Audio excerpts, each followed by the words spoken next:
These are the 5 common types of skin lumps and bumps we can remove here at Contour Clinics. This is a cherry angioma. A cherry angioma is a collection of malformed capillaries.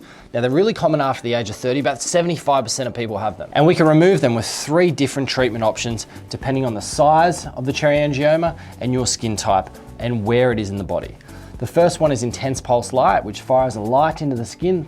The energy of the light is absorbed by that redness within the lesion, and that coagulates the cherry angioma, which causes it to fall off after a few days. The ND-YAG long pulse laser, it has a similar mechanism, but we use it for darker skin types because it's safer for them. And the last one is a radiofrequency ablation. The radiofrequency ablation is a loop electrode we use to deliver radiofrequency energy to shave this to the skin surface to completely remove it. These are the best cosmetic options for a cherry angioma. The next common type of skin lesion is a skin tag. About 25% of the population have these.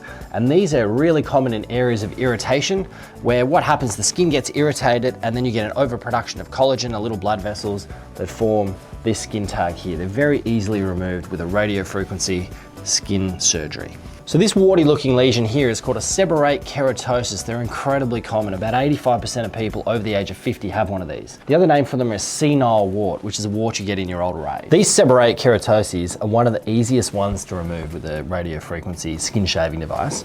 Because they do have this stuck-on-like appearance, they actually are kind of stuck on and you can peel them off very nicely. And it leaves a really nice pinkish skin underneath that heals very quickly. So it's one of the better ones to remove cosmetically. About 10% of the population at any one time will have one of these. This is a stock standard wart. We've probably all had one. And this is reasonably easy to remove with our radiofrequency skin shaving device. So we shave that down to the second layer of the skin, we let it heal like a graze. The other benefit of shaving this is that it tells the immune system that it's there. So part of the reason why the warts stay around for a long time is that your immune system doesn't recognize that the virus is there, the human papillomavirus. And by causing a trauma to the area, similar to if we use cryotherapy or if we use one of the creams that you can put on, the imiquimod, that tells the immune system the wart's there and tells it to come in and attack the wart and get rid of it. So this is a very easy thing to remove. This is one of the more common lesions we remove here at Contour Clinics, and it is a benign nevi, another term for a mole.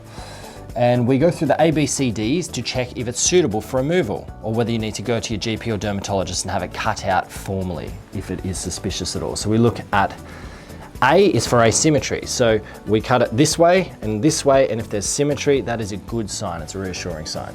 B is for border. If it has a very clearly demarcated border, that's another good reassuring sign.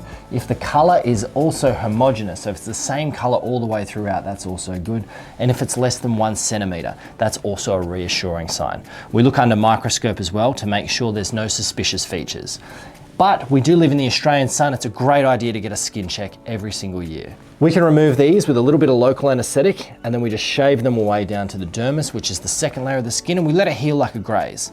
Similar to when you fell over and scraped your knee when you were younger, this will heal the same kind of way. It'll have a little bit of an ooze for a couple of days. It'll form a tiny little bit of a scab. That'll fall off in anywhere from 1 to 3 weeks, and you should be left with a pinky translucent skin that fades to normal skin over the next month or 2.